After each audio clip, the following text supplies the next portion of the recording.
dunia kwa ujumla iliweza kusimama, lakini taifa la Tanzania limeweza kuomboleza baada ya kupoteza wapenzi wao kupitia sakata zima la vurugu ambazo ziliweza kutokea 29 Oktoba. Lakini all in all, Mungu ni mwema. Baada ya yote, baada ya dhiki faraja, baada ya majonzi, basi kusherehekea ndio kunafuata. Unajua tunakwenda wapi? Unajua nini kinafuata? Yeah, the story kita. I go by the name the mastermind.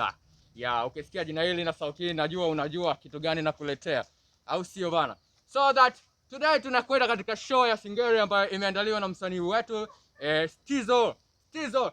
Wanakwambiaje?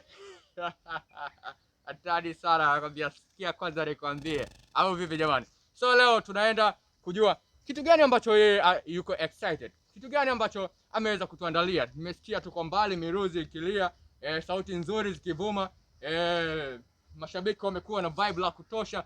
So nataka nipite kwa shabiki mmoja mmoja aweze kuniambia kitu gani ambacho anavutiwa nacho kwa bwana Stizo. Kitu gani ambacho anapenda kusikia, ama mistari ipi ambayo anapenda kuelewa. Unajua kuna mashabiki alafu kuna mashabiki maandalizi.